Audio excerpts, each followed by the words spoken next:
Alright guys, thanks for clicking on the video. As you can tell by the title, we're going to do what I got from the Barnes & Noble 50% off Criterion sale. This will be part 2. If you missed part 1, please feel free to go back and take a look at that video. I went in a store that was, what is this? This is Tuesday today. I just went this past Thursday. What was the day? The 16th. So yeah, I just went this past Thursday, grabbed a bunch of shit. Took full advantage of it. Went there and got me a big basket full of stuff. Grabbed my good buddy Cody some stuff that he definitely wanted on his wish list. I was thinking about it too, Cody, if you're watching, I got you those 5 Criterions that I showed you in the picture, plus the Arrow video title that I got you. But I also had a, as I was going through your box just a little bit ago, I noticed that I still have another Criterion in there from you that I got from FYE. And I can't remember the, I think it's Autumn something, but I think it's a film by Ingmar Bergman or something. But I found that for you. I know you said you was wanting to get that box set, and that film was in the big box set. But so if you don't get that box set this time, don't even sweat it. At least I got one of the movies over there for you. So you know, you get that box set or something, man. And the movie's already, you know, you could always just send it back. That way we can watch it together or something. But it's in there. I know it was used from FYE. It's still wrapped and everything, good to go. All right, guys. So what I'll do right quick, you know, just to. I'm not going to spend a whole lot of time on them. I got the stack right here that I got for myself here at Barnes & Noble during the 50% off sale this past Thursday. I got everything from part 1, I believe, sitting right here. I probably should have prepped a little bit better, but I'm pretty sure I kept this stack right here. So I'll just do a little recap. This is from part 1. This is, of course, one of the best films ever. That's David Cronenberg's Scanners. For anybody who's watching this, who's probably familiar with Criterion, which I'm assuming that a lot of people who's watching this are. I know a lot of fans don't really care for this style of box. Like, I guess you can call these digipacks. They kind of remind me of like the digipacks when I used to, I still do buy CDs, but whenever anniversary editions would come out or special editions for bands that I listen to, a lot of times they'd be digipacks. And I like it. I can see why a lot of people like the regular Amaray cases that Criterion uses a little bit better. Probably has more shelf life. They're preserved a little bit better. And that's all great because we all know that if you don't take care of this stuff and you don't store it on your shelf properly, like these things do get, you know, dog-eared and, you know, bent up and stuff like that. But love the fact that Criterion always puts their booklets in there. I love the hell out of that green, that color green that they use in that one right there too. It just, as soon as I see it, it reminds me of Reanimator, of just that color green. It's just a warm feeling. Fuck if Reanimator ain't one of the best films ever. And I would say definitely Cronenberg is, that's my dude right there when it comes to this shit. As soon as I start the video, my phone starts blowing up. All right. But yeah, I was very glad to have get this finally from the Criterion Collection. Had the blue, said this in my last video, I've had the DVD of this forever. And that's probably one of the DVDs that I've tried to loan to people, as many people as I could get to latch on to Cronenberg films. And I let them borrow it and stuff. Sometimes it was a hit. Most of the time it was a miss. They're just like, yeah, I just can't watch shit like that all the time. It doesn't appeal to me. So, but hey, your boy here tried. So that is Scanners. Next up. And guys, as you can tell, you're going to notice I am a very big David Lynch fan. Love the hell out of his films. Had to get this too. Never even owned a physical copy of this. This is Eraserhead. I went ahead and popped this in just the other night so I can actually watch it without having to rent it on Vudu or stream it from the Criterion channel, which I'm trying to think. I probably rented this from Vudu and something else, like Movies Anywhere, something like that. But this thing looks amazing. I was so stunned just to actually put the physical disc of this in and see how much better it looked, because I never remembered it looking as really good whenever I was renting to stream it. So yeah, this is another digipack. David Lynch's Eraserhead. This was his very first film, 1977. What I love about this too, it's the same thing as Scanners right there. It's the digipack. As you guys can tell, the disc is not in it because it's still in my bedroom. Hell of a movie to watch while you're falling asleep. My wife had never seen this. I've done seen this multiple times, so I probably clocked out about halfway through the movie. My wife was just kind of reeled in, sucked into it. So she stayed up and she finished watching it. When I woke up, I asked her, I was like, hey, what'd you think of Eraserhead? And she was just like, Jesus, man, after watching a film like that, how the fuck could I go to sleep? But it definitely made an impact on her. But I will tell you this, guys, if you don't own this and you're thinking of getting it, I can tell you this right now. This booklet right here is every bit of 65 pages. Good, thick booklet. It's very good and detailed. Got a great number of stills in it. I'm a person who loves booklets. Anything I can get literature on inside the physical media release, I love the hell out of that idea. I know a lot of people probably don't really go through these and read them, as I said before, but I am straight up addicted to this shit. Especially most of the time, if I've already seen the movie, I'll read the book.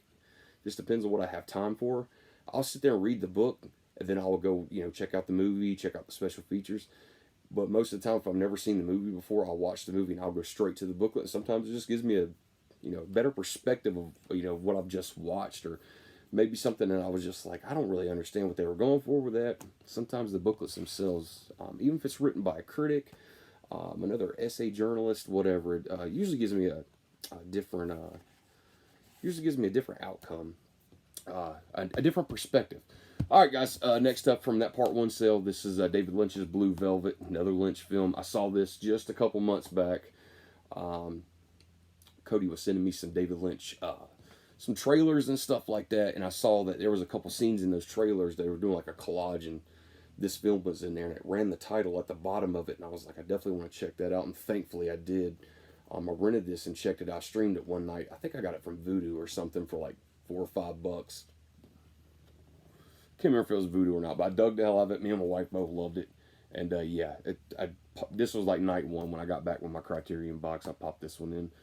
Might have been the next day, I think, or something like that. I can't remember because I don't watch so many of these, just diving into films I've already seen from Criterion. But looks great. Another Digipack release right here. The booklet on this one is not as thick, and I've kind of noticed as I went through them, some booklets get like that big 60, 70 page booklets. This one right here, I'm not going to talk no shit on it because this one right here is a good 30 pages, so not too bad. It gives you something to go on right there. And I was telling you, the second time watching this film was even better than the first. I kind of knew what I was in for, the events that were going to take place, but feels like I got to take my time with this movie a little bit better as of being rushed into it. But man, Dennis Hopper in this fucking movie, I cannot take my eyes off this guy in this movie. I would love to see, I'm hoping that somewhere in the features that we could see the making of features while David Lynch is on the set with Dennis Hopper, just trying to cue him in on his lines, or maybe he just let him run wild with it and they just kind of veered from the script. I don't know, but it looks so fucking thorough and so good and on the spot. It's just hard to believe that he stuck to a script that really good, because there's some very long scenes of dialogue in there, and I'm just sitting there thinking, wow, like I know really good actors can remember like 2-3 paragraphs of dialogue, and they'll sit there and repeat them over and over and rehearse them again. But there's some scenes in that movie though where it's just like, damn, like, I mean, he's on fucking fire like that. He's a force to be reckoned with in that movie. Fucking great. Next up right here, guys, we'll run through them right quick. I hate to drag this out, but I want to do it thoroughly. The next one I got, like I said, guys, in my last video, I grew up with this film. I think in my last video I said this is the 35th anniversary. This film's not even 35 years old yet. It says the 35th anniversary of the bicentennial, which we know that is a play on a line in this movie. It's from 1993. I grew up with this film. Loved the hell out of this. I think I probably watched this film. I was like 12 or 13 when I watched this movie, so I would say it was probably 96, 97 when I got to see this for the first time, and I loved the hell out of this movie. Had it on VHS. My sister was a little bit older than me, so I got to see films like this. She introduced me to a lot of stuff like Blues Brothers, and not to mention other horror films. But this was one that she had bought on VHS from a video store, and I loved the hell out of this movie. I mean, it's just a true fucking 70s party movie. Doesn't get much better than this. Like I said, guys, Digipack style. If you'll notice, right here, I try to get in the light, but the way they went about this is a little, I don't know if Criterion's really done this much before from what I've seen so far, but they definitely punched out like the little holes on the box itself to fit the image on the actual case, the Digipack that goes inside right there, guys. I'm trying my best with that right there with that light. But what I really like about this is you flip it open, there's great art all over it, and they outdid themselves with this release. This fucking book right here, let me see, because I don't want to lie to you. Be good if I wouldn't hold it upside down so I could see the page number. We're looking at like 75 pages, nice thick book. A lot of great write-ups, a lot of content, a lot of posters, stills, all that good stuff. And just to top it all off, they even threw in a poster for it right here, which is the original theatrical trailer poster, which I dig the hell out of that. You open up, as I said, guys, they got some really great artwork. Even did phenomenal right there on the disc artwork. So I cannot wait to pop this in and visit it. I think I have this. I still have my VHS copy of this, and of course a DVD copy of it.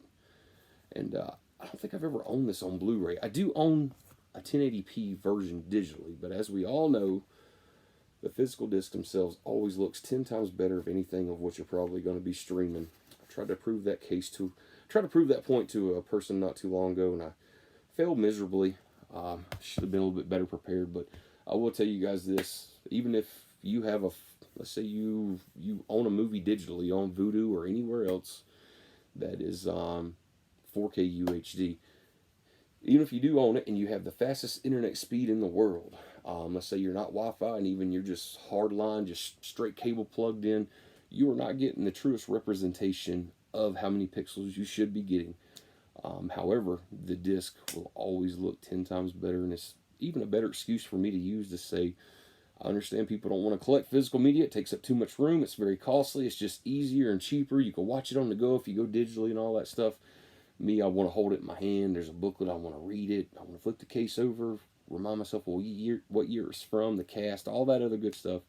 So it's always just another excuse. Guys, here's another one right here. Did I watch? No, I didn't. I didn't even open this one yet. I'm getting scatterbrained. I'm going to try this right here. This is a recommendation right here from Cody. Just haven't opened it yet. That is Harakira, which I'm definitely pronouncing that wrong. It's a Japanese film from 1962, 133 minutes. Haven't got to that yet. Don't know anything about it. Blind Adventure I'm going into. My wife picked this one up while we was in Barnes & Noble. I don't know jack shit about this movie or anything about it. She said it was a book. I believe she may have read the book, or there's a series of books. I can't remember what she said, but she saw this sitting on the shelf and she was like, hey, can you put this in your stack? I'm like, it's a Criterion. It's a sale. Grab what you want. The more films you get, the more inspiration you could get to walk back in here and let me spend a ton more money. But anyway, it's Lapisen. I'm probably not even pronouncing that right. As you can tell by that front cover, it's probably definitely a romance, erotic kind of movie. My wife is very big on the romance novels, but she reads a lot other than romance, but I think she kind of likes the darker side of like the romance novels. Here's one I did open up because I was hoping me and Cody was going to have time the other night to watch this one, because we was going to get time to throw in a third. We watched 2 films. If we had time to throw in on a third film, I was going to highly suggest this. After reading the synopsis and everything on it, I was very intrigued. Even when he recommended this, I saw it sitting on the shelf at Barnes & Noble, and as soon as I picked it up and read in the back of it, and I found out it was a silent film era kind of film, I was like, okay, like I'm down for this. Like, this is definitely one I'm really damn excited about. It's from 1921. It's a silent film. It's a Swedish silent film, 106 minutes. It does say tinted color, so I'm not sure if that's all black and white or not, but it does say tinted color, and it doesn't say black and white, full color, nothing. So that's got me thinking too. 1:37:1 aspect ratio. That is The Phantom Carriage. Should have said the title a little bit ago. A film by Victor Jastrom. Probably pronounced that wrong. But yeah, I can't wait to dig into this one though. I'm hoping Cody gets a little bit of free time tonight or something like that, before he has to go into work, so we can watch a movie. I'm definitely going to recommend that if he's in the mood for it. Tell you, to be completely honest, since I've started either getting a few Criterions here and there, the big box of stuff that he sends me, I kind of feel, I can't help but get this feeling every time I'm looking at one. When it comes to Criterion, like I said before, I would say 85 to 90% of the time I have no idea what the film is, never heard of it, don't know what it's about, don't know who the cast is in, what cast is in it, who directed it. So every time I get a recommendation from him and we go to sit down and we watch one of these, it's always a huge adventure for me. It's, like I was telling him the other night, I think the exact words I used was, here I am, I'm opening up like this big box of Criterions. I can't help but get excited because I know I'm about to explore uncharted waters. And I don't think I could say that. I don't think I could say that in a different way, even in a better way. It's just, it's a hell of a thing, especially with the ones that he's recommended, and we went over it. And I've got 2 right there that we just watched, which completely blew my fucking mind and opened my eyes to a whole different medium of cinema. Here we go right here. The next one, just another one of his recommendations. This is James Caan, of course, from Misery. I know him from, especially as a little kid. I think that was my first James Caan movie. But this is Thief. Arrow Video did put this out with a slipcover years prior. It was a couple years ago.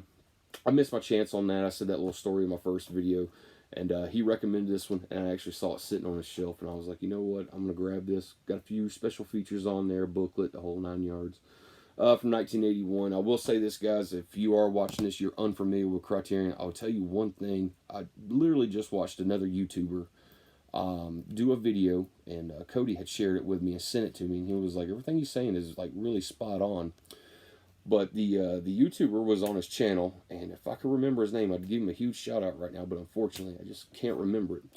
But he was saying that the reason why Criterion Collection was one of his favorite amongst, out of all others, favorite boutique line, was that he noticed that Criterion really didn't fuck with the bullshit with calling something limited edition and or doing the practice of where they're going to put out a movie for the first couple months that it's out. That's going to be what they call the first print run, and then those come with booklets. But in those couple of months, if you're unfortunate and you can't grab it in time, most likely later on you're going to grab a copy of the same movie, but it's not going to have the booklet inside there. I'll tell you a really good example of that right there too. That is a Powerhouse Indicator. I've noticed that if you grab the first print runs, they have the booklets. If you wait too much later on, you'll go to grab the case and be like, wow, that feels really light. It's probably because there's no good booklet in there. And Powerhouse Indicator, they do. They put, that's another label right there that does a really good job with booklets. Just for example, I'll hold that up. That's Crown Wave. This just came out, I think, earlier this year. And I have it sitting there. I just haven't still got around to it. But nice booklets in their releases. Nice and thick. Just for example, this one right here is 35 pages. But unfortunately, after the first print run, it doesn't come with a booklet no more. And for the ones that do come with booklets on the back, it'll say limited edition Blu-ray. And it'll tell you at the bottom usually whenever it holds their limited edition of 3,000 copies with booklet. So, but Criterion doesn't play that game though. They don't fuck around with none of that. If they have a release, no matter how many years it's been out, whether it's been 5 years or longer, you go in there and you buy a release that's brand new and sealed. You get the booklet with it that originally came, with the copies that they first pressed up. So, I love the hell out of that. That is great. It's another. It just gives you a peace of mind, especially for a collector like me who watches a film. Like, let's say I got Thief, and I love the hell out of it, but unfortunately mine didn't come with a booklet. And I really love the film, and I'm dying to see what's in that booklet because maybe there's some really good write-ups. Maybe there's an interview with one of the actors, the director, the cinematographer, whatever. That's going to make me want to get on eBay and actually find a copy that actually includes the booklet with it, and either I'll give my other copy away or try to trade it for something. And, that's all fine and everything, but it's just one less thing to have to do. I know everybody who's watching this video is like, Jesus Christ, you ran on about booklets and inserts and other shit like that. I like all the goodies with the release. That's just me. That's my collector personality in me. But one good thing I could say is to oppose of a lot of other collectors I see on YouTube, they'll buy these really big limited editions from Arrow Video. The book itself, they have a nice big thick book in there with it. Just like, that big hardback book that came with The House limited edition, the Scarlet box set, Hellraiser. There's those big books in them. Most people don't even fucking look at them. They want the box on the shelf because they want to say they got the limited edition and won't never crack open the fucking book. And I'm like, man, I know there's 3 or 4 movies in that box. There's a lot of special features. There's a lot to chew on. It takes a lot of time to get through. But look at the fucking book. You might fucking learn some true knowledge about how that film came to be. I think, what was his name? Clive Barker even had a representation of Hellraiser, his first incarnation of Hellraiser, which the original script didn't even stay anywhere close to what he revamped it to later. So that was nice to know. Here's another one, guys. We'll run through it. I'm just babbling. Feeling good today, in a good mood, and I got a lot of shit to show you. Branded to Kill. Don't know anything about it. 1967 Japanese film. So here we go. We'll keep on going, guys. Here's another one right here. It's got Bela Lugosi in it. Saw that name on there, and I was totally intrigued. Pretty much all of these was recommended to me by Cody, but that is Island of Lost Souls. 1932 film, 70 minutes long. Got a little chunk of special features there. What was I going to say? Was it this one? I'm not sure. This one right here, I tell you, it does have the booklet in there with it. Unfortunately, though, with this release right here, I mean, really, it's only probably like a 15-page kind of booklet, but hey, 15 pages of a booklet to read on and digest something else after you're done with the movie and special features is better than nothing. Next up, here's another one of his recommendations. This is H.G. Wells' Things to Come right here. I wish I'd have kind of looked at this in the store before I picked it up. I'm pretty good about whenever I go to a store and I pick up anything, especially a Blu-ray, a DVD, whatever it is. Even if it's brand new sealed, the first thing I'll do is I'll pick it up and I'll kind of give it a little shake to make sure there's no loose disc in it, because I've been burned like that before with scratched disc and have to return and all that other shit. This one was completely fine and everything. The disc was fine, book was good, artwork, a little bit different story. After I took the saran wrap off, I noticed that it was kind of like a little puncture. I don't know if you guys, yeah, there we go. It's like a little puncture right there. Either they just crammed it in the shelf too hard, or somebody manhandled the fuck out of this and squeezed it and put a nice little tear in it right there. But it's very minimal, and that's, it just is what it is. Can't wait to check out the fucking film, though. I actually did kind of cheat a little bit and opened up the booklet to this one. And when I got done with the booklet, I was kind of hoping that there would be a little bit more to it, because I was like, all right, I'm going to watch the fucking movie now. All right, guys, we'll keep this going. This is a Stanley Kubrick film. Wow, even with my other box, I think I bought 3 or 4 Stanley Kubrick films alone just from Criterion Collection this past couple of days. So, never even seen this one, so this is a huge plus. This is Kirk Douglas in Passive Glory. My understanding from what I read on the back of this while I was doing my part 1 video, this is a depiction of World War I. But from my understanding, this is like one of those really huge anti-war kind of films. So, yeah, I can't wait to check it out. 1957, 88 minutes, and this is black and white. So, yeah, I can't wait to check this out. There was one of them. No, I'll get to it here in a second. But, yeah, I can't wait to get to that. One that I watched the very first night I brought, after I came home from Barnes & Noble, had a bunch of stuff to do, but I was like, you know what, me and my wife was like, okay, let's get ready to go to bed. She's like, if you want to put on a movie, put on a movie. If we go to sleep, if we fall asleep, no big deal.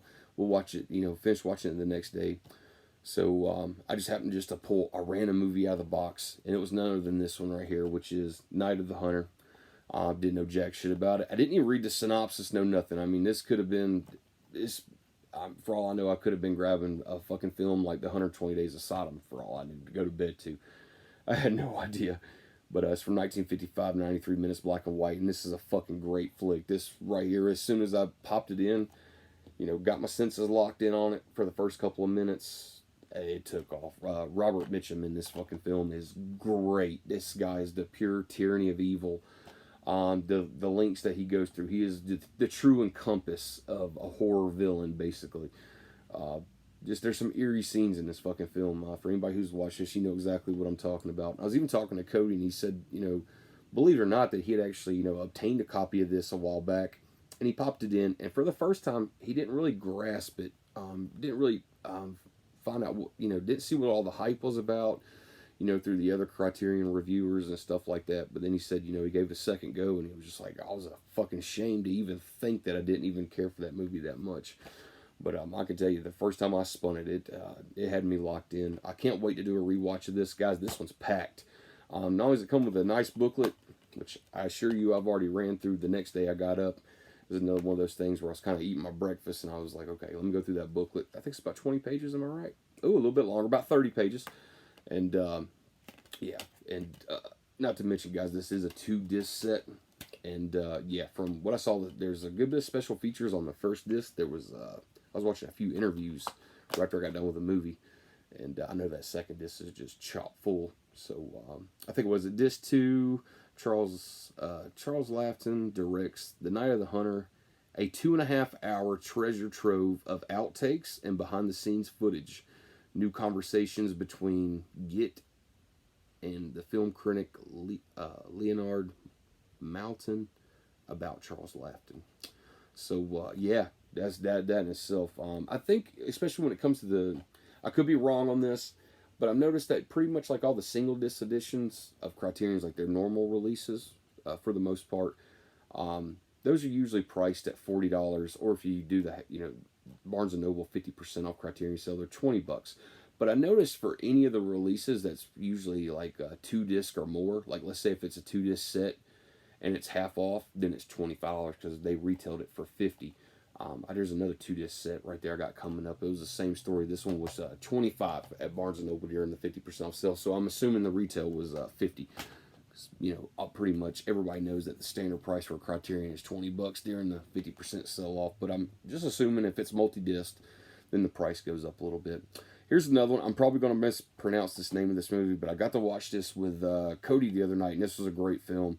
I just knew that these 3 characters I was watching on screen, like, I knew by the time like the film was going to wrap, I knew that tragedy was bound to ensue. It just encompassed these 3. And this was a great film. It's really fucking raw. This is a French film, has English subtitles, and you can't help but kind of get sucked into the characters. One character just being completely just pretty much a story that kind of encompasses basically, police brutality is a very common thing, which this film probably resonates even more now than what it probably did in 1995. But anyway, a friend of theirs gets just brutally beaten by a cop. He's laying in the hospital, and one of his friends that's in this trio is just, he's on a warpath. He's like, if I get the phone call or somebody tells me that my friend died because of that cop that beat him, I'm gonna kill a cop just in revenge. And just pretty much you're just waiting to see this guy hit a boiling point at any point. Basically, just your typical kind of adolescent, young punk kid who's got some very malicious thoughts, that's for sure. Kind of one of those who probably ain't shit unless he's packing a gun. And through the film, he hides a gun. He has a gun that's hidden that a police officer lost during a riot. And as soon as he puts the belt in his gun, you can see his character transformation. It's one of those things where probably can't throw the best of hands when it comes to a scuffle, but whenever he's packing some heat on his belt line, that's when he becomes a big badass. So you get to really see what plays out for him in the end. So it's kind of live by the sword, die by the sword kind of thing too, to go with it. All right, guys, this is the last one up from my first Criterion haul. Right here, 27 minutes. I did not mean to take that long to go over just the first ones. It's kind of crazy I'm doing it this way. I did watch this, though, with Cody the other night. This is, I think it's, Brazil. It's got a good chunk run time. This is 142 minutes from 1985, directed by Terry Gilliam, the same guy who did Fear and Loathing in Las Vegas. I would tell you guys, this would have to be one of the most impossible fucking movies for me to describe to anyone. All I can tell you is pretty much that there's this world that these characters live in where everything around them is constantly malfunctioning. The theory and the idea of their existence of living around what accommodates them is just fucking balls to the wall crazy. The set designs in this movie, I could not believe what I was looking at. I know for a fact that whoever the set designer was for this film had to have a crew of like 60 people helping him, because this was just fucking so far out there. It definitely had like a little bit of like some Mad Max feeling, like Beyond Thunderdome kind of feel to me too, towards the end of the film. Fucking great film though. I pointed out to Cody that there was of course there's a different cut. Instead of it being 142 minutes, there's also a different cut on here. I was trying to look at the exact runtime. Don't want to spend there's a 94-minute cut that's on here on the second disc. And Cody just said, yeah, it was just a production company just butchering the fucking film to cut the runtime and all that shit for an audience who would stick with it and didn't want to lose their attention, shit like that. But hey, the 142-minute fucking flick that I watched of it, it was great. It's nothing like I ever seen before. It was definitely, that was an adventure. There was some moments like right off the bat, it lets you know like it's definitely a breed of its own. Like there's no cookie cutter that's gonna follow this one that I know about anyway. But there was a couple moments where I was sitting in this movie and I was watching it with Cody, and I'm just like, what the fuck are we watching, man? Like, holy shit, where is this going to go from here? And he was like, just fucking wait, man. Like, you ain't seen it all yet. And he was right. This is fucking way out there, though. This was another one. That was $25. It's a 2-disc set, so I'm assuming it retailed at $50. But yeah, this one, Night of the Hunter, for me was $25. Glad to have those. So, guys, that is just a horrible fucking 30 minutes of me doing a recap of everything that I got right there from the Barnes & Noble Criterion Sale Thursday when I walked in the store. That night I came straight home. I was so geeked about getting what I got. I got that big stack right there. I got Cody like 5 Criterion titles over there, plus an Arrow Video title. Arrow Video stuff is 50% off right now in Barnes & Noble. So guys, if you do like Arrow Video as well, please go online, try to grab you something. Go in store, maybe they'll have something on the shelf for you. Unfortunately for mine, they had like a little Arrow Video end cap, and everything that was sitting on the shelf, either I already had, and not to mention there wasn't a big selection. I think maybe they might have had maybe 12, 13, 14 different titles on the shelf, and they didn't even have a lot of stock for each of the titles. Like, you'd pick one up and it'd either be sitting there by itself or it had one more copy behind it. So it's probably safe to say that especially in my area, the 2 that I usually go to, they normally, even if it's a sale going on or not, they really don't carry much Arrow Video. You'll luck up and find, a couple here and there, buried in the stacks and the shelves and all that, but not like a big, not a big assortment like they do of Criterion. And even one of my locations doesn't even have a whole lot of Criterions in it. Good buddy Alan over at Pop's Movie Dungeon told me, I showed him what I got and everything from the Criterion sale. Told him to hit it up if he's any titles in there he's wanting to get, interested in. I think he said he went to one of his closest locations. He lives in Florida, and he said that his fucking Barnes & Noble in that store, they didn't even have a section of Criterion, so they didn't even fucking have none to choose from, which is just crazy to think. Guys, thank you so much for sticking around so far for this video. You're, what, 31 minutes into it now. Taking a little break right quick before we jump into this huge box. This is the box I ordered that night when I got home from Barnes & Noble. I was very glad to get what I got in store, so I came home. There was a ton more that was still on Cody's recommendation list. A bunch that I saw myself that I was like, I'm kind of interested in that. I want to see it. So I got up with Cody. We made a pretty good extensive list, and I went for it. I think there was 26 titles in all.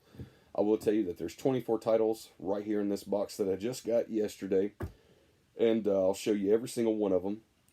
I only got 24 of the 26 that I ordered. There's 2 that's still on the way. It should be here Thursday. I'm not going to do a part 3 for that, not unless I probably am going to get back on the site or go to the store or something. I'm going to grab me some more because Cody had some more recommendations, and I saw a few myself that I want to check out. And why not get them now? They're fucking half off, and I'm not going to be the sucker that's going to pay full retail price for them later on when I can get them right now for 50% off. And if you're unfamiliar with Criterion, from my understanding, I'm not an expert, just kind of really diving into them now. But from my understanding, there's only 2 Criterion sales that takes place every year, and it is the Barnes & Noble 50% off sale. So, of course, we'll get one in November, and I honestly couldn't even tell you the exact month that we get it. Earlier in the year, I would assume it's probably maybe like I don't know, like May or June. I could be wrong though. So, but I know Barnes & Noble is really good. Their website is really great about promoting the sale, and the sale stays active for a whole month. So it's not like it just comes around for like a weekend or just a week. It's good for the whole month. So you got plenty of time to kind of save up a little bit of money. Bust open the coin jar if you got to, roll up some change and go grab you a title or 2, what you've been wanting. So, but guys, thanks for sticking around. We're going to jump into this big box right now. This is the official part 2 of my Criterion collection. So if you made it this far in the fucking video, hit me up in the comment section and say, hey, we stuck around for the recap of part 1, and thank you for showing us part 2. So right off the bat, I'd opened this one last night because I just had to do it. You know what? I forgot to pull my other copy out over there, but I have it. Oh, I had to buy this movie again. It's one of my favorite fucking films of all time. If there was a film that Joe Bob Briggs would ever fucking show on, this is not the only one. There's a few, but this one's right there with him, especially like Halloween 3. This one's right there with. I would love to see Joe Bob present this film and give us some really depth inside of what he thinks of this film. And Joe Bob, of course, is an endless brain of knowledge. I would love to see him show this, but this is no other than a film by Alex Cox, which is Repo Man. I had to buy this one. I just got the Blu-ray copy from Eureka Classics of Repo Man over there at Orbit DVD a few months back. I was very glad to have that. Finally had it on Blu-ray, and I was like, fuck yeah. Love the hell out of this movie. But, of course, I was talking to Cody a while back, and I was showing him my Eureka Classics, and he was telling me, he was like, for a guy that really likes booklets though and everything, man, especially supplement material, I think you might want to double dip and grab that Criterion release because they did a fucking phenomenal job on it. And man, was he ever right, which he always is. Cracked it open last night. This is a digipack kind of style case. You take it off there. Great fucking artwork. I love that shit. Love it. So you open it up right here, and it's a huge fucking book in there. Makes it all worthwhile. 20 bucks. 20 bucks is nothing for this thing. I will tell you that the booklet itself is about 70 pages. Very detailed and everything. Believe it or not, I haven't gotten into the booklet that much yet. I got a little bit into it last night after I got done watching the movie, but I wanted to go through the special features, and I kind of caught myself like peeking through the book while I was listening to an interview on the special features. Not going to take long to really get through, but I can see that they actually put the addition of some of the scripts in there, and plus some really animated kind of stuff that Alex Cox had definitely thought of for designing his film. So I'll hold that up right quick. That's the booklet right there, guys. And kind of a little bit of a plain disc, which I'm fine with that. And it does have somewhat of a decoration, but then again, it is Repo Man, where kind of like they make like consumerism itself, like products, like this laughable joke, like somebody in a film be like, hey, you want to go get a drink? And the next scene they'll be in a store and they'll put a 6-pack of what on the table? Drink. It doesn't have a name on it, cola, no nothing. I think Emilio Estevez, he goes into his parents' house, he pops open the fridge and he's hungry. And he says, I'm going to get some food. And he reaches in the refrigerator, he pulls out a can and it just says food on it. Love that shit. But there we go, guys. Like I said, kind of like a plain disc right there, but hey, I get the reference to that. And great artwork in there. Criterion did a fucking phenomenal job with this release. Cannot wait to go through the rest of the special features and dive back into that book, that's for sure. So yeah, guys, if you like Repo Man, you don't have a physical copy of it, and you definitely want to obtain one, definitely go this route right here. This is great. I will have to compare the features on the Eureka Classics to this. I haven't done that yet, but I will. I'll do it. As much as I love this film, I'll even do a video breakdown of it. But yeah, super glad to have this, and for 20 bucks, you basically stole it for 20 bucks. This movie is that fucking good. I love the hell out of this flick. Just something about it. I know a lot of people don't really care for Repo Man.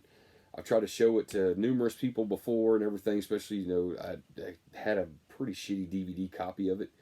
And I would show it to people, and most people just would latch onto it and just be like, okay, this is kind of a little bit too sciencey for me and shit. And I mean, I get that and everything, but for me, it hits all the notes just right. So, all right, guys, that was the first one out of this big box. This is going to be a little bit of a lengthy video, that's for sure. All right, I'm going to start pulling them out here. All right, so I hope I pronounced this right, but the next one up is called Anibaba. Anibaba or Onibaba, I don't know. From 1964, 102 minutes, black and white. I don't know jack shit about this, but this was recommended from Cody. So I was like, you know what, I'm going to snatch this up. And yeah, I think my wife was reading the back of this, and she said something that's like kind of like folktale or something like that. So like a grim kind of fairy tale, something like that, folklore, whatever. And she was like, you should pop that in. I was like, I gotta wait on Cody. So 1964, 102 minutes, black and white. So got that one right there. Next one up, this is Army of Shadows, a John Pierre Melville film. I don't know jack shit about it. This was on Cody's wish list. So I was in Barnes & Noble, I bought his copy. And when I came back home to make my huge order that I made right here, I threw this one in there as well. Cody, I already got yours in your box over there. And so I bought this one myself just so I could watch it with him. This is looks like a French film. Yeah. Let's see, 1969, 145 minutes, color, 185:1 aspect ratio. So, yeah, guys, I'll be honest with you. When it comes to this box right here, most Criterions, like I said, I don't know jack shit about 90% of them, but thankfully I've had Cody hold my hand along the whole fucking way of this, and he pretty much knows which way to lean me in. Dude knows my fucking taste, and anytime he recommends something, I usually watch it, and I'm just like, wow, where the fuck has that film been all my life? So, Cody, if you watch it, man, you know I love you, and thank you so much, brother. All right, here's a film right here by Akira Kurosawa. This is Rashomon.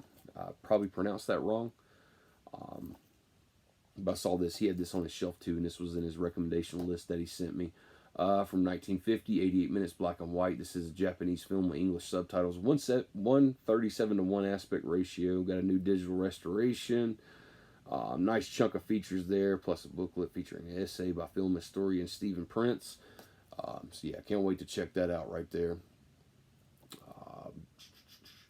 Telling you, I got a newfound respect for some Japanese films, especially after watching like Lone Wolf and Cub and Yojimbo and all that stuff. That's fucking brand new world. All right, here's another one right here. Let's see, Kiachi Okamoto. I hope I said that right, but it's The Sword of Doom. This is on his recommendation list, so I scooped this up as well. It's another Japanese film, 1966, 121 minutes, black and white. 235 to 1 aspect ratio. This is a new high definition digital restoration with uncompressed soundtrack. Really, the only special features I see on here, other than the fact that it's high definition, it's a digital restoration. You get basically an audio commentary featuring film historian Stephen Prince, which he does the commentary for another one on there, and plus an essay by critic Jeffrey O'Brien. So not much in the way of special features for this release, but who knows if it was due to budget or maybe just Criterion just couldn't probably dig up enough shit, couldn't find it. It's kind of hard to find some existing shit from a film from the 60s, so, I mean, hell, look at some of these companies that's putting out films even from the mid-80s to late 80s. Some of this, they just can't find some of the old archive footage sometimes when, you know, it sucks, but it happens. But yeah, I can't wait to check this out, though. The Sword of Doom. It's going to be probably one of those that we're going to have a nice Japanese night of Japanese cinema. Probably just throw that in there just to binge watch some shit. All right. So, guys, next one up is Brian Hoskins. Sorry about that. Brian Hoskins, Robinson Crusoe on Mars. I hope I said that right. This was definitely on his on Cody's recommendation list, so I went ahead and scooped it up. 1964, 110 minutes, color, 235 to 1 aspect ratio, and this shit's got some features on it, that's for sure. Hope you guys can kind of somewhat see that right there. It's way too dark up there. But yeah, as you can tell, there's all the special features right there. Hopefully you guys can actually see the covers of these somewhat. Yeah, this looks way out there. I was kind of... My wife even picked this up and was like looking at it, and she was like, "Is this like a monkey shot into space kind of thing?" I was like, "No, Cody, there's no fucking telling." But if you recommend it, we're gonna watch it, and I guarantee there's gonna be something in it that you're gonna love. Sorry about that, guys. Okay, here we go. Here's another Stanley Kubrick film I got. I was telling you earlier that I'd got Paths of Glory. Here's one I had sitting on the shelf. I think I have like 2 different DVD releases of this film right here. But this is Barry Lyndon, 1975, 185 minutes. Damn, that's all. Whew. It's fucking over 3 hours right there. Color, 166 to 1 aspect ratio. This is a 2 Blu-ray special edition, which I think I only paid $20 for this. I don't remember this being 25. It says there's 2 Blu-rays in there. So, guys, I don't know if that's always the case. If it's a 2-disc set or more, whether it's going to be a little bit more than what you're going to pay for your single disc releases, because I'm pretty sure I think I might have just only paid $20 for this. Let's don't get hung up on that too long, though. Just try to be as thorough as I can. I'm learning as I go too, guys. This is my I would definitely say this is not my very first haul of Criterion's, thanks to Cody. He sent me plenty, but when it comes to their pricing and marketing, I'm a little unfamiliar with some of their stuff, so not just the movies themselves. Next up right here, which I have a movie I've seen plenty of times. I know a lot of people do not give a shit about this movie. They want to forget about it and just think that this movie only existed in the 80s with that remake. I love that 80s remake. Scream Factory did a great job on that release. That is a hell of a fucking movie. That's probably one of the better remakes that we probably ever had in the horror genre. But had to have the original, though, too. So this is, of course, The Blob. 1958, 82 minutes, color, 166 to 1 aspect ratio. And I would definitely say that everybody probably only knows this movie because of the fact that Steve McQueen was in this film from back in the day. I don't know, maybe a lot of people who went to the drive-in and stuff like that, you know, back in the day, and, you know, cinemas and everything, maybe they didn't really just go see it just because Steve McQueen was in it or not. Who knows? I have seen this movie multiple times, though. I kind of have to be in the mood for this one. This does drag for me. The pacing of this film, it's very, very slow. This is not a film that you definitely want to get where there's just constant action, like just firing on all cylinders. It's nothing like that. You have to stick with it. It's slow. But I know Criterion had to do a really good job with it. It's got a new 4K digital restoration. Definitely got a chunk of special features there. It says 82 minutes of concentrated motion picture terror in blood-curdling color.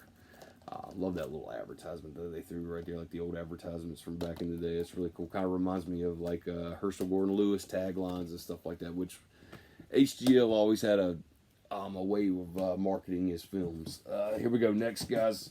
I don't know. I don't think I know jack shit about this film, which is crazy because this is a Terry Gilliam film, and not to mention it's got Robin Williams and Jeff Bridges in it. This is The Fisher King. This movie's from 1991, 138 minutes. Color, 5.1 surround, 178 to 1 aspect ratio.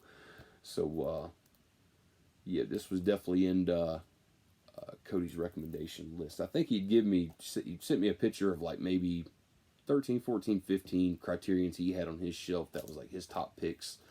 I got every single one of those with the exception of a movie called Seconds, which I cannot find on the Barnes & Noble website, and another film which is called Don't Look Now. I can find the film on Blu-ray. Unfortunately, it's not the Criterion one. I'm assuming it might be out of print.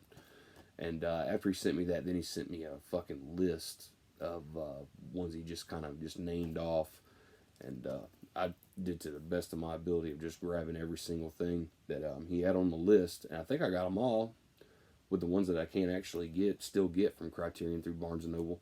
But I asked him for another list last night, and I think he just sent me a picture of like another 12. So I think I'm going to probably get online and make another order and grab a few more while I can. Why not? I mean, it's fucking 50% off, and I can get these things for $20 or $25 instead of 40 or 45. So why the fuck not? Alright, guys, I'll put these together right here. I got these right here. From what Cody was telling me, that when these originally came out, this had a box set. Unfortunately, the Blu-ray box set is no longer available. They do still have the DVD box set, which I haven't even seen the DVD box set in a while. I remember when I saw it in the store a few years ago, but I don't see it anymore. But anyway, guys, this is I guess this is the 3 films that Criterion Collection released of Guillermo del Toro. I got Pan's Labyrinth right here. Got a nice chunk of special features, new 2K digital restoration. This is from 2000. It's so dark. 2006, 119 minutes color, 5.1 surround. In Spanish with English subtitles, 185 to 1 aspect ratio. Pan's Labyrinth. I have seen this movie before. It's been a hot minute. I think I probably might have watched this the year it came out or the year after. I remember, from what I do remember, this movie is this Guillermo del Toro. Of course, he always has like this. Always has like these color palettes to his movies that definitely defines him really well. I would say almost to the point where it kind of reminds you whenever you're watching an Argento film or a caliber of that film, of any kind of one of those films, you kind of almost can associate a name with what you're looking at really quickly, even if you don't even know it. But that is Pan's Labyrinth. Next up is a movie called Chronos by Guillermo del Toro. This is a little bit earlier. This is 1993, 92 minutes. Color, stereo, in Spanish with English subtitles. This is 178 to 1 aspect ratio. New restored high definition digital transfer, supervised and approved by director Guillermo del Toro. So yeah, there's good bit of stuff. And I noticed that this one right here, compared to Pan's Labyrinth, like that's got a little weight to it. You can feel that, yeah, it's got the disc in the booklet. This one must have a really good size booklet because it's got a lot more weight to it. So that's more material the better. And get them for $20 a pop. Fuck yeah. Then the last one up, I guess, for the Guillermo del Toro films is The Devil's Backbone right here. I went ahead and threw this one in there. Already had those 2 in the list, and I was like, why not? Fucking, there's another one. Throw it in there. This was from 2001, 108 minutes, color, 5.1 surround in Spanish with English subtitles, 185 to 1 aspect ratio. New restored 2K digital film transfer, supervised by the director himself, and a nice chunk of features. So can't wait to dig into that one right there. I've never seen this movie, and I don't know jack shit about it. I've never seen Chronos either. Of course, I've seen Pan's Labyrinth. I really dug the hell out of Crimson Peak too. I know a lot of people didn't care for that movie, but that is that's kind of like one of those comfort chasing kind of movies. Like, you just don't know what to watch, and not really don't know what you're in the mood for, that's kind of one of those films you can kind of go to, and it's really nice to sit back and devour that. All right, guys. Next up, here's a Wes Anderson film right here. I've never seen this film. Of course, my wife has. I think I got a little bit schooled by her. I was telling Cody last night, I was like, I don't think I've ever seen any of this dude's fucking films before, but apparently my wife has. And I'm the last person on planet to really discover this guy. Another one, like I was telling him, I always hear the name Wes Anderson and how everybody loves this film, and they love the fact that Criterion puts out his films. But I hear that name just as much as I hear John Waters, and I really don't know jack shit about him, too. I think he did a movie called Pink Flamingos, which I've yet to see, that everybody loves. He did a film called Serial Mom, which I remember renting that back in the day when it first came out. I had like Matthew Lillard and Ricky Lake back in the day in it. I think that was like mid 90s, somewhere around in there. Saw it a little bit later though, and I really jumped on it whenever Scream Factory turned it into a collector's edition and released it, and I got to revisit it. And I was like, oh, I really like that movie. I hope his other films are as good. So that's John Waters. Anyway, guys, this is Wes Anderson. This is The Life Aquatic. Let's see, it's from 2004. Yep, 118 minutes, color, 5.1 surround, 235 to 1 aspect ratio. There's a new restored 4K digital film transfer supervised by the director himself, Wes Anderson, and a nice chunk of special features in there. This was one, I got it in a box and I had to go ahead and open it up because I did this little number right here, and sure enough, the disc was loose in it. So my first thought was, open this one, make sure the disc is not scratched, and it wasn't. It's all good, and they do got a not very, I wouldn't really call that much of a booklet. It's more like a little bit of a fold out, so not really sure what that's all about, because I know people praise the hell out of Wes Anderson, so I would assume that people go out and grab these Wes Anderson films from Criterion. They might have been a little disappointed when they opened it up and they just got that for a booklet. That's not much, but it is, hey, it's something. So I can't bitch too much. I'm kind of almost sounding like I'm being negative about it right there. It is something. I mean, look at most of the other companies. After you miss that first print run, you don't get jack shit. So, guys, I'm sorry, but we're going to have to take a break just for a sec. Where are we at? 51 minutes? God, 52 minutes. All my videos are always long. It's probably why people only watch like the first 5 minutes of my shit and turn it off. But hey, guys, please feel free to watch shit in increments. You guys know you can always look at the title of my videos and see the runtime on it. Hey, always feel free to grab yourself a snack or something. Watch in increments if you want to. Fucking hit me up in the comments section. Put the timestamp in there if you want to kind of remind me of like, hey, like what the hell was you talking about? Can you give me some more information? Please, guys, feel free. Alrighty.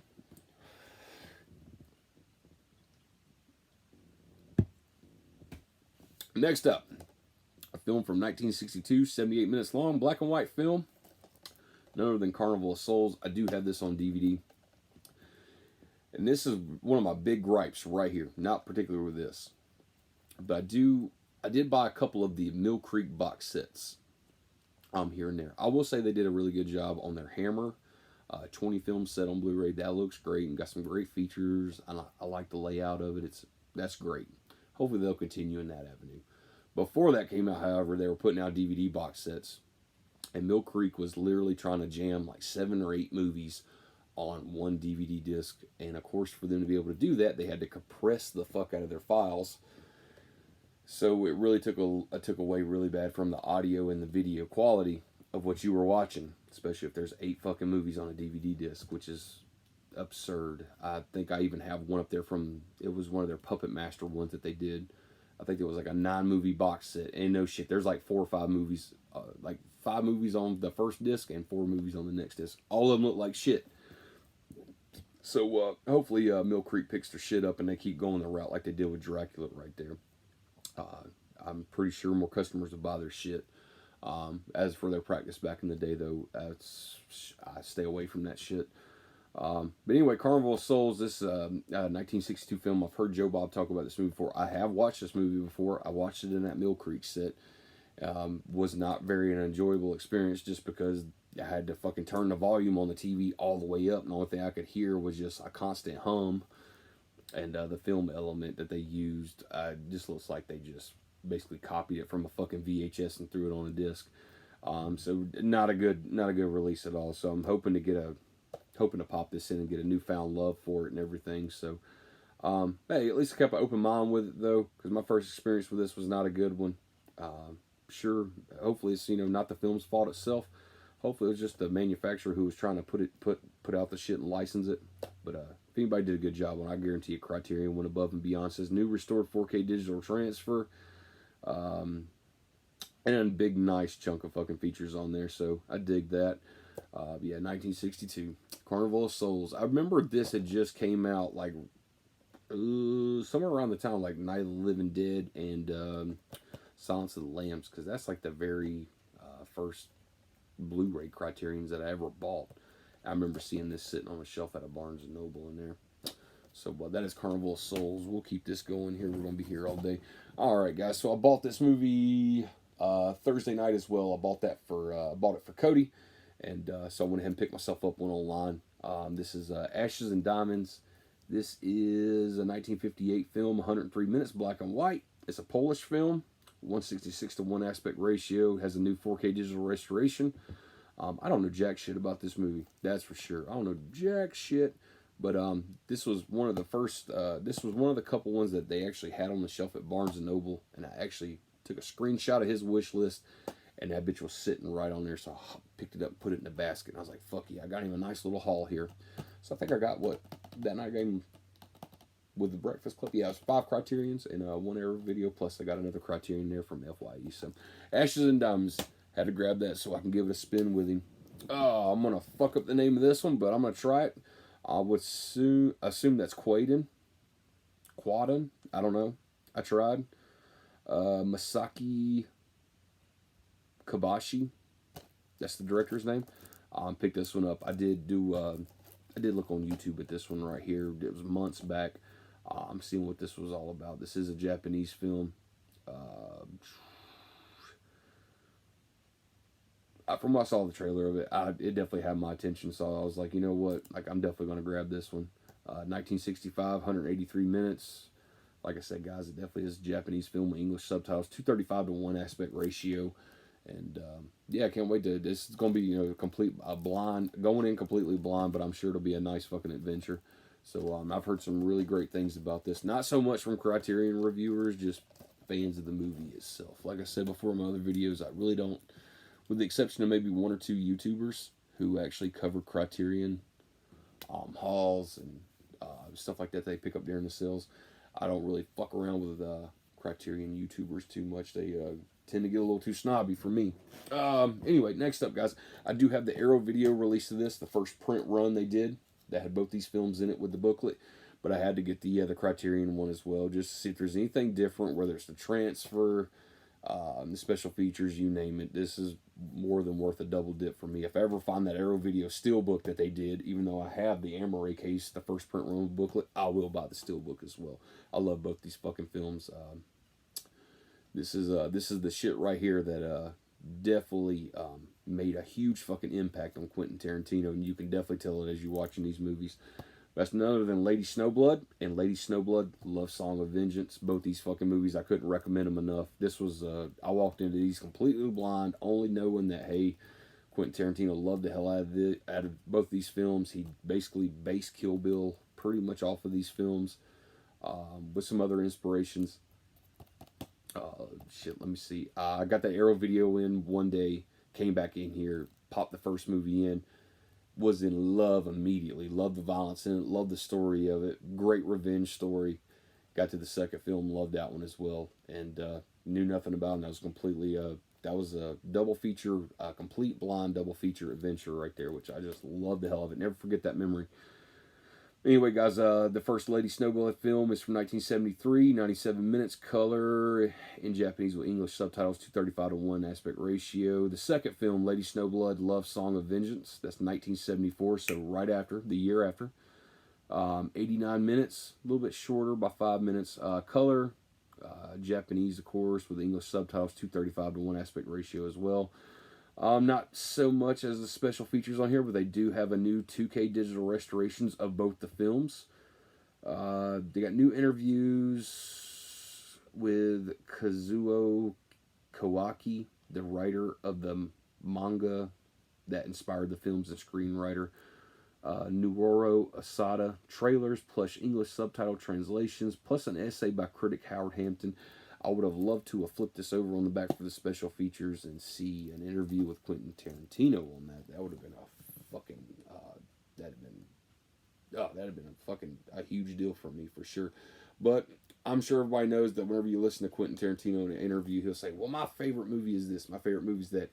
I think he has like a top 1,000 favorite movies of all time. His favorite film changes all the time. And I couldn't love that anymore. It just goes to show you how much he has an array of knowledge of film. And it's probably why his movies are so fucking good too. All right. Here's one right here. Here's another Wes Anderson film. I showed you, what is that? Life Aquatic. The Life Aquatic. So here's another Wes Anderson film. I think this just came out just last year. And yeah, I got my hands on this one. This was definitely recommended by Cody. My wife has seen this movie, but I'm late to the game, as always. The last person on earth who probably never fucking... I didn't even know this existed. Anyway, this is a film by Wes Anderson called The Grand Budapest Hotel. This came out in 2014, so like 7 years ago. It's not even that old. 100 minutes, color, 5.1 surround. 137 to 1, 185 to 1, 240 to 1 aspect ratio. So there's fucking 3 different aspect ratios of this. This box does feel kind of heavy, so I'm assuming if it is just a one disc, it's probably got a nice booklet in there with it. A shit ton of yeah, good chunk of special features right there. I was just trying to scan over it to see if there was anything to really point out other than the 2K digital transfer. Supervised by the director himself, Wes Anderson. There's the making of the film, new documentary about the film, new interviews with the cast and crew. So yeah, I'm assuming this was probably a holy grail for Wes Anderson fans to flip that over and see all this new special features and supplemental material put together for this, plus that 2K restoration. So yeah, that is the Grand Budapest Hotel. We'll keep going here, guys. Let's see. I saw Cody had this one sitting on a shelf, and I was going to buy it that night in store. However, I didn't. I kind of limited myself just a little bit, even though I'd already had a huge fucking stack. But I saw this one sitting on a shelf, and I did have this one in my cart. Kind of at the end, I kind of went through and put some stuff back, but kept the majority. And this is one I put back, and I immediately bought it when I got back home that night. So I should have just grabbed it in the store. But hey, whatever. Biggest thing is I got it. That is, I hope I pronounced this right. That is Sancho the Bailiff. This is a Japanese film from 1954, 124 minutes, black and white, 133 to 1 aspect ratio. Yeah, I can't wait to check this one out, that's for sure. I did look up what I could find on YouTube as a trailer for it. I love the hell out of that, and it definitely got some... this film does definitely have a lot of praise to it. So, yeah, nothing like some old Japanese 50-60 flicks. Love the hell out of that shit. Can't wait to discover a lot more of them and kind of pop that cherry, because there's just so much out there that I don't know of. But like I was telling Cody, that Lone Wolf and Cub set, that Yojimbo, we haven't even watched Seven Samurai yet, which I hear is like one of the best fucking... is that a Kurosawa film? I heard it's like one of the fucking best. I know it's got a long fucking runtime on it though. I can't wait to get to it though. But that is Sancho the Bailiff. Like I said, I did notice that Cody had took a picture of his Criterion shelves of all the stuff that he had, and this was definitely on there, so I was like, I'm going to give that a go, just by looking at the trailer and see what I heard of it. Okay, next up, guys. I bought this film right here for Cody. This was on his wish list when I went to Barnes & Noble the other night, so I came back home. I bought his, got his over there in the box, and I bought this one online so I could have one myself. Parasite. I'm probably the last fucking person on earth, as always. I've never seen this movie, even though it won a shitload of awards and it had a lot of hype.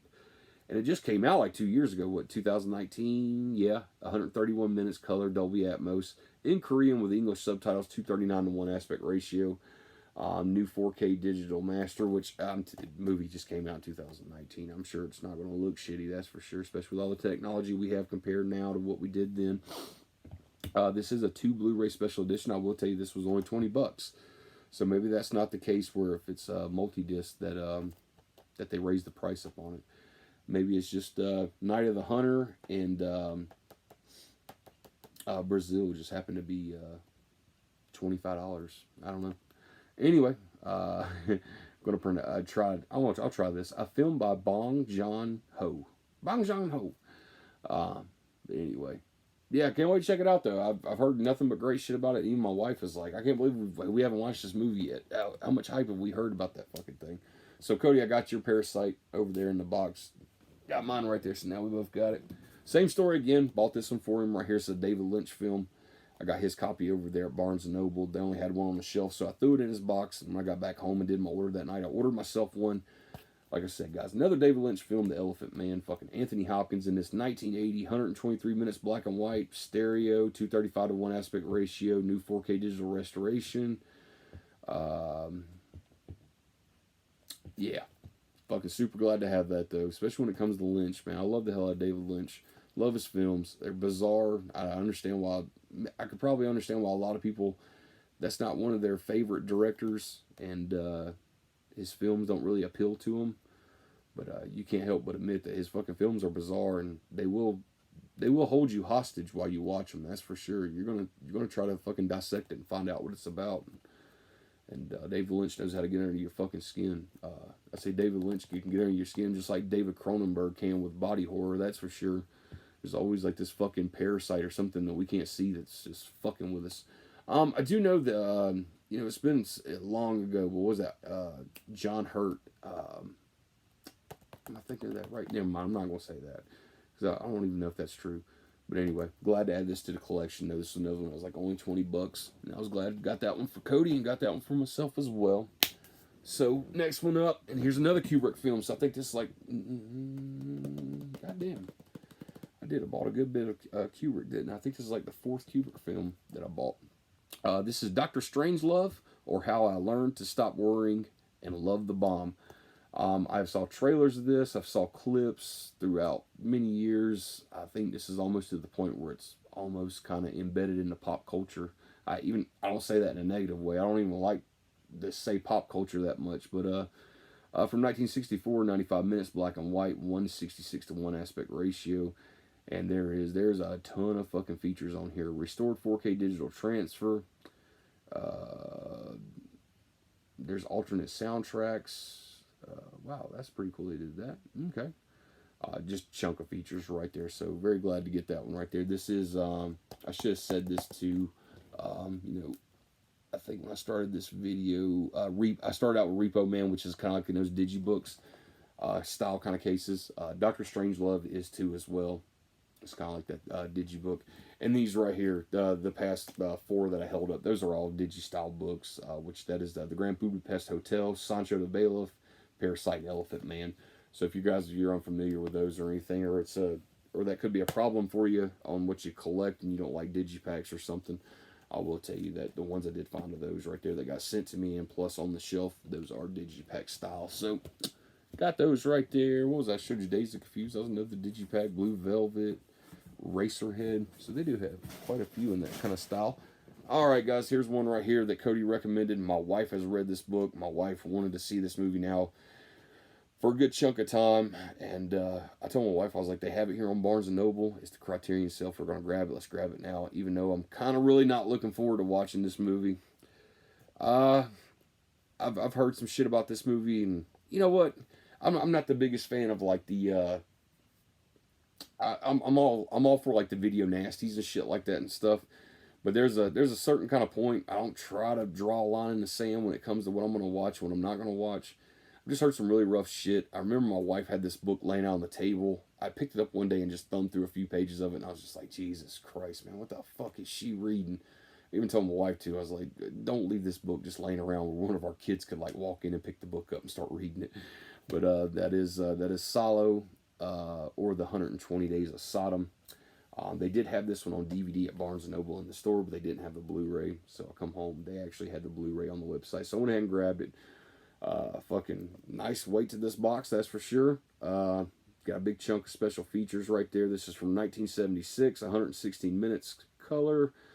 In Italian with the English subtitles, 185 to 1 aspect ratio. If I'm not mistaken, my wife had just told me that the guy that this is based on right here, he had wrote a book, and he was imprisoned He had wrote a book, and then he became imprisoned. And I believe, I don't know if he was imprisoned just because of his writings. I know they found him to be obscene.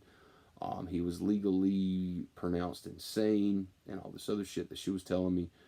And basically the book that he wrote, The 120 Days of Sodom, is basically just the time, some of the events that took place while he was in prison. And that's, of course, the movie based itself off the book as well. So that's about all I really know of this. Like I said, I've cracked open that book one day and just couldn't help but kind of read a few pages, and I was kind of like, what the fuck is my wife reading? So yeah, picked that one up. And I think that's the only time I've ever seen a Criterion sticker that actually has a warning label on it. Because usually it always just says Blu-ray, you know what I'm saying? Like the Blu-ray Special Edition, high definition video and audio. Or sometimes it'll have, like, you know, the director approved stamp on there with the director's signature on it. This is the first time I've ever seen a Criterion sticker that says, okay, here it is, Blu-ray Special Edition, warning, explicit content. So, I guess I would assume, I mean, by judging by the front cover, you know, like, hey, what the fuck is that about? Yeah, that's, Criterion themselves was like, fuck that, we gotta put some kind of a warning on the front of that, just in case some kids walk in here trying to grab some shit. Last up, guys, I will tell you too, before, I already said this before, I got 24 of the 26 I ordered from BarnesandNoble.com. The 2 that I did not receive yet, which is The Great Escape, which that was one that was on top of my list that I had to get. So I got that one, The Great Escape, and The War of the Worlds. Those 2, for some reason, did not ship with the rest of them, but Barnes & Noble said it would be here by Thursday. They shipped it separately. I guess it come from multiple warehouses.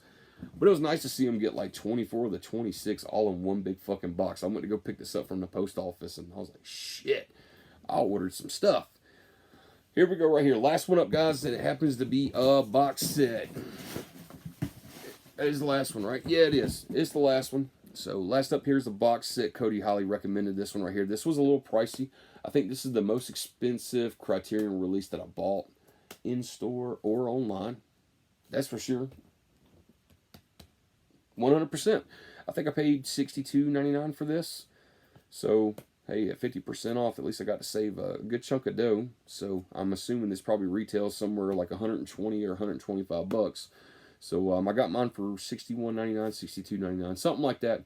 But this is America Lost and Found, the BBS story. This is a huge fucking box. There's a lot of shit in here. I don't even know what's in it. But Cody highly recommended this fucking box set right here. And he was like, you got to grab that. That'll be one hell of an adventure for us to fucking take. And you'll love it.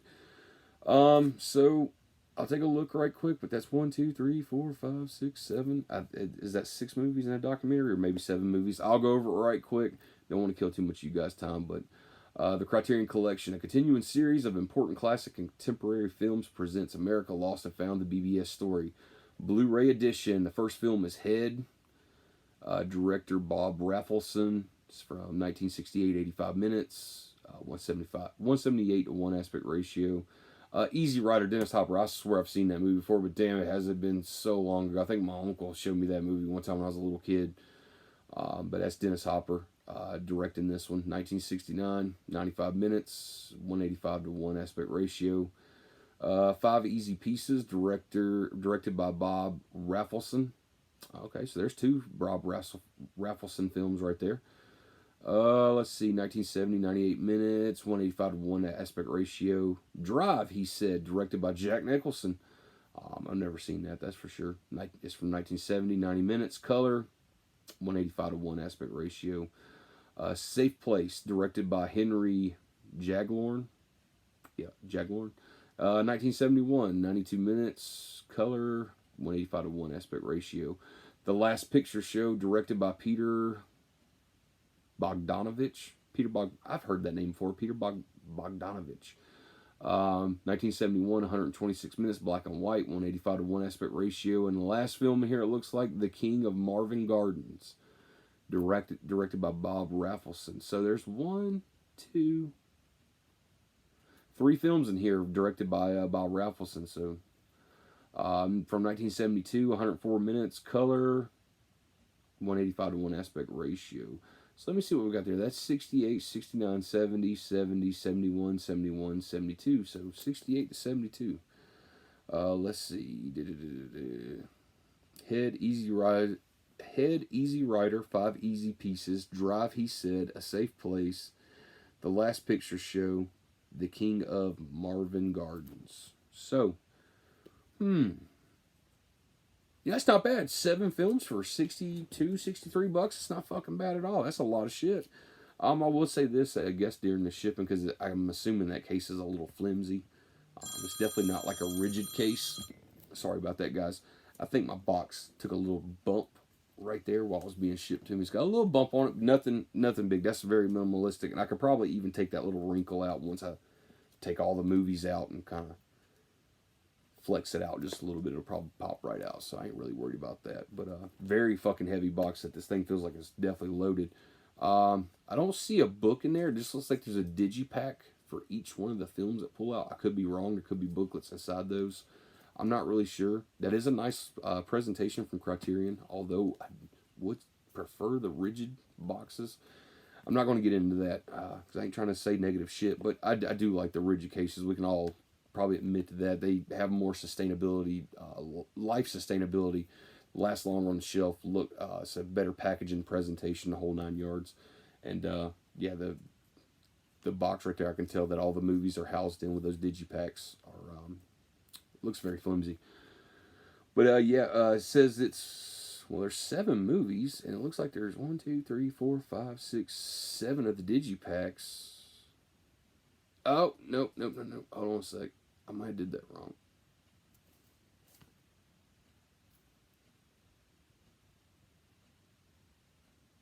Oh, I see what they did. They put 2 movies on disc 4. Okay, because I was just reading right there, and I was like, wait a fucking second. It says it's a 6-disc Blu-ray special edition.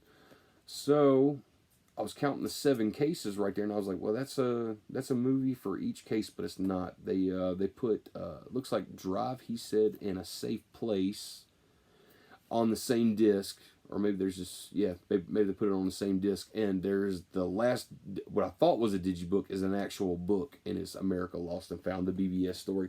So yeah, guys, glad I caught that right quick before I just mispronounced some shit and definitely didn't give it no love for not having a booklet or a book.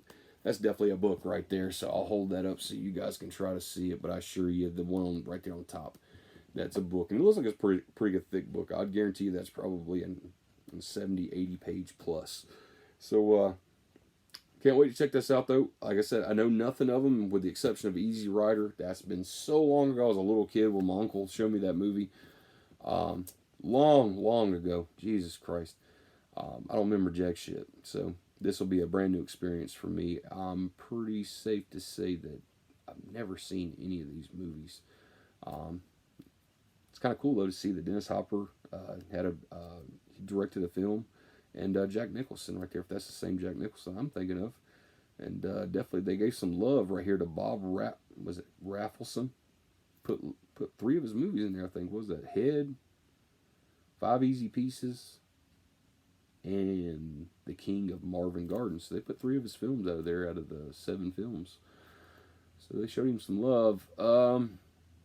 Yeah, guys, I wish I had more to say about it. I just don't know jack shit about it and everything. Even though this is like, the most expensive purchase out of my haul, and especially the biggest set, that's for sure. That's probably the biggest Criterion box I own right there.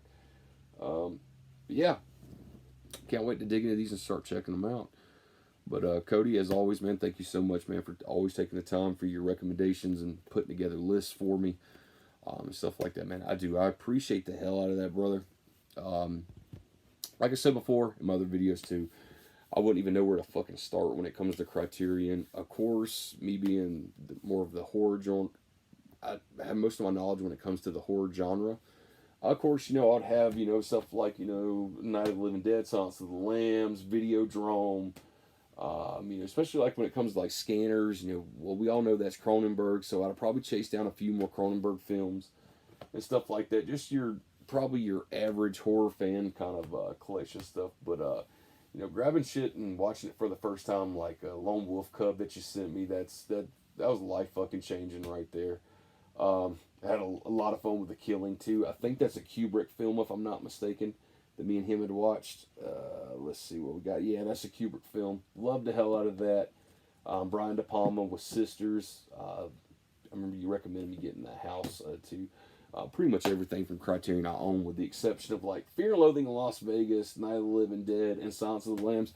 Cody has leaned me right in that direction to go grab them. So I do applaud you for that, sir, and thank you so much for always taking the time to chat with me, put together lists, and man, just really just putting some great shit on the, just put some great shit and opportunities right there in the path of an adventure to have, because all this is, especially 90% of it is shit I've never seen, never heard of. But I know, man, if you're recommending it and everything, and you know my taste as well as you do, it's going to be a pure fucking awesome adventure. And I just can't wait to, always can't wait for whenever I always see you say, take a picture of your Criterions right quick so I can pick us out a movie to watch.